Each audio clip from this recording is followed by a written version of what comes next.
George, the owner of Gigu here in Norfolk. If you want to try to improve the quality of the graphics and the images that you're using in your social media or your promotions or even on your own website, you want to try to do it yourself, here's a few tools that you can gather together in your toolkit to create free and quick images and graphics. So let's get started.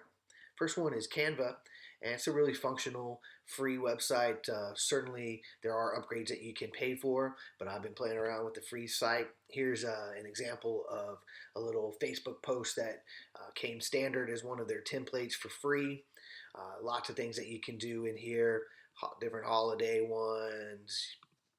Here's an example of one that they do pay or do charge for, but lots of tools that you can use in here. You could add in your own grid system if you wanted to. For example, different pictures here, photos that are free.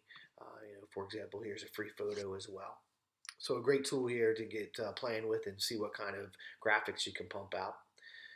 Another thing that you might like to play around with is BeFunky, and this is a nice little photo editor that's also free. So here's one of their stock photos, and lots of different things that you can do here online to manipulate the photos. You can even import your own photos into this. So let's say, for example, I wanted to change the way the color scheme is. I can make it black and white just by that. So another great tool that you can use also for free, and they also have a design and template or design and a grid system as well that you can use to play around with.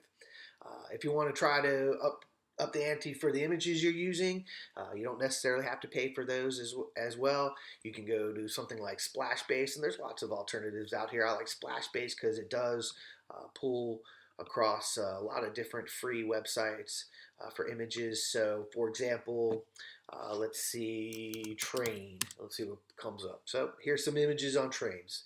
Will it always work for what you need? Maybe, maybe not, but it's worth giving a shot.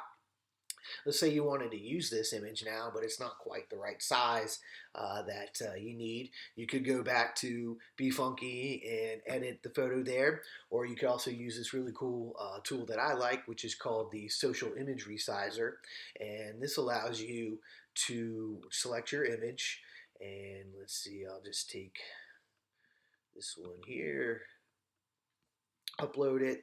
And then the nice thing that it does is it gives me the option to choose a whole bunch of platforms. So I can make it a Facebook image, and then you'll see it allows me to select whatever portion of that picture I want to include in my Facebook image, or maybe I want to make it an Instagram image. So again, or maybe it's going to be a Twitter image. So again, the profile changes. So great tool here to size the images that you want to use properly. One of the key things in making them display properly in your social media.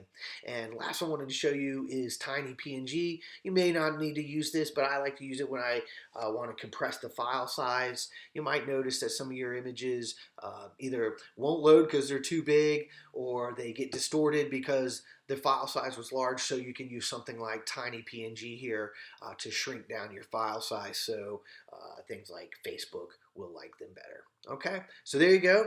A few tools that you can use to start making graphics today, and you don't have to pay any money to do it. So good luck. Hope that helped. Bye-bye.